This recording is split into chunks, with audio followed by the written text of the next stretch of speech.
AI শিক্ষক বের হয়েছে, তোমরা কেরালায় দেখেছো এআই শিক্ষক ক্লাস নেয়, ব্যাংকগুলো পরিচালনা করবে এআইরা। আমি কয়েকদিন আগে চায়না গেছি, চায়নায় আমাদেরকে হোটেলে খাওয়া দিয়ে যায়। তার মানে সামনে ভবিষ্যতে তোমার জন্য অ্যালার্মিং। তোমরা যদি দক্ষতা অর্জন না করো, এমন একটা দক্ষতা অর্জন করতে হবে যে দক্ষতাটা 10 জন থেকে তোমাকে পার্থক্য করবে। আগে বলে time for GK general knowledge, এখন বলে is not time for GK, is time for SK special knowledge. তোমাকে একটা স্পেশাল নলেজ অর্জন করতে হবে। মনে রাখবা, যারা সব জানে খাওয়া নাই, যারা একটা জিনিস ভালো করে জানে তাদের খাওয়া সবচেয়ে বেশি। দেখবা তোমরা একটা প্রাইমারি স্কুলের শিক্ষক বেতন পায় কত? একটা প্রাইমারি স্কুলে বেতন পায় সে সকল সাবজেক্ট 5,000 টাকা, আর একটা কলেজের শিক্ষক একটা সাবজেক্ট পড়ায় বেতন পায় 50 থেকে 60,000 টাকা। তার মানে একটা জিনিস সে ভালো করে জানে। এই জন্য তোমরা এখানে যারা আছো, একটা জিনিস ভালো করে জানবা, সবচেয়ে যেটা ভালো লাগে, যে কাজটা তোমার সবচেয়ে বেশি ভালো লাগে। এখানে অভিভাবকরা আছেন, আপনার সন্তানকে আল্লাহ তাআলা অনর্থক সৃষ্টি করে নেই। আমরা অনেক সময় চেহারা খারাপ করি, আমরা মন খারাপ করি। চেহারা খারাপ মন খারাপ করবা না। তোমার একটা গুণ আছে, আল্লাহ তাআলা তোমাকে একটা গুণ দিয়েছে, সেই গুণটা তোমাকে বের করতে হবে। যে গুণটা তোমার সবচেয়ে বেশি ভালো লাগে, সেটা তোমাকে করতে হবে। তুমি যে সবচেয়ে বেশি, প্রত্যেকটা মানুষের উইকনেস আছে, প্রত্যেকটা মানুষ আল্লাহ তাআলা উইকনেস দিয়ে তৈরি করেছে। আল্লাহ তাআলা কোরআনে বলেছেন, লাকাদ খালাকনাল ইনসানা ফিল কাবাদ, মানুষকে দুঃখে কষ্ট জন্মগ্রহণ করিয়েছি। তো সুতরাং তোমার উইকনেস থাকবে, কিন্তু তোমার একটা স্ট্রেংথ আছে।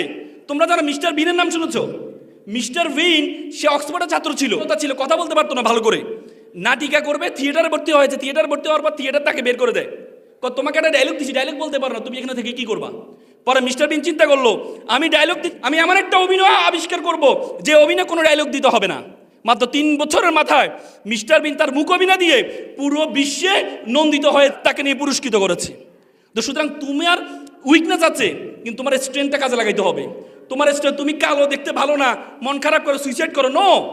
একটা সবসময় সুন্দরী মেয়েরা তার পিছনে ঘুরে, সে চিন্তা করলো কখনো পড়াশোনা করে না, বিয়ে শাদী করবে, কি করবে?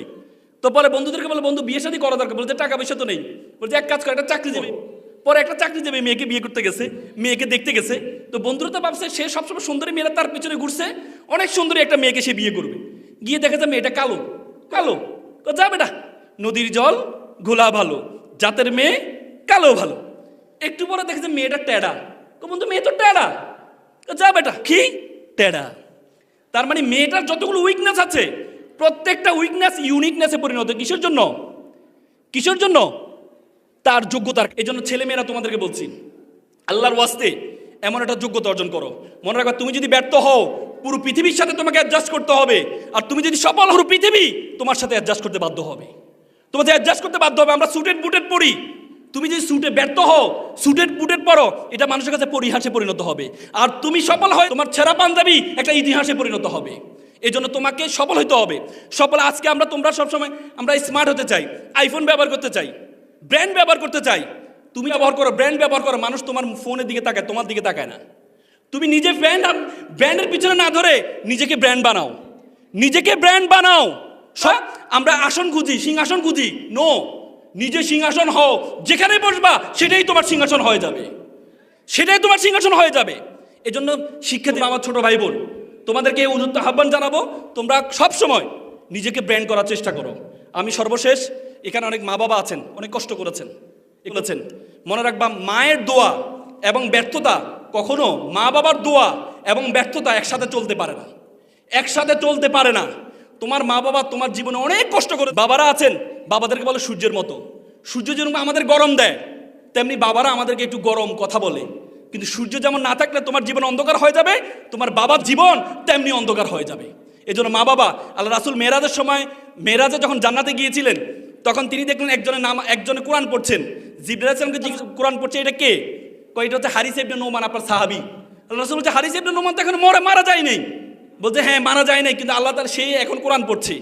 তখন আসার পরে হারিস ইবনে নোমানকে জিজ্ঞেস করছে, নোমান তুমি কি করো? তুমি এমন কি করো? তোমাকে আমি দেখলাম জান্নাতে তুমি কোরআন পড়ছো। বলছে, ইয়া রাসূল আমি কিছুই করি না, আমার মা অসুস্থ, প্রতিদিন আমি আমার মাকে সার্বক্ষণিক আমি আমার মা বাবার সাথে থাকি, আমার মাকে আমি দেখভাল করি, খাওয়াই দিই, ওয়াশরুমে নিয়ে যাই, গোসল করিয়ে দিই। আল্লাহ রাসূল বলছে, কাযালিকাল বিররি, 3 বার বলেছেন কাযালিকাল বিররি।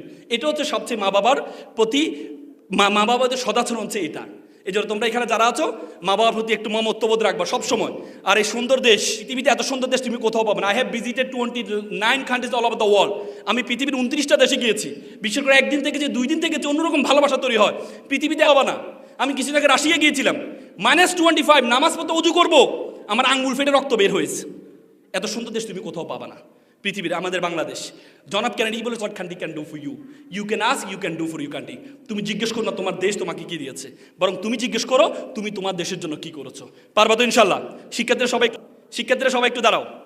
আমি একটা ওত সবসময় বলার চেষ্টা করি, তোমরাও এ করবা আমার সাথে, আমিও বলবো। সামনে হাত নাও, সামনে হাত নাও, লাউড বলো আমি ওয়াদা করছি। লাউডলি বলো, তোমরা প্রাচ্যের ড্যান্ডি খ্যাত নারায়ণগঞ্জের সন্তান, বলো আমি ওয়াদা করছি খারাপ কিছু দেখবো না, খারাপ কিছু শুনবো না, খারাপ কিছু বলবো না। যে মুখে ডাকি মা সে মুখে মাদক না, মানুষের মতো মানুষ হব, পিতামাতাকে শ্রদ্ধা করব, নিজের দেশকে নিজেই। বসো, তোমরা যারা ছোট্ট শিশু বড় হবে ঠিক, তোমরা হবে শিল্পী, কবি, লেখক, বৈজ্ঞানিক। আজকে যারা ফুলের কলি কালকে হবে ফুল, তোমরাই দূর করবে এই সমাজের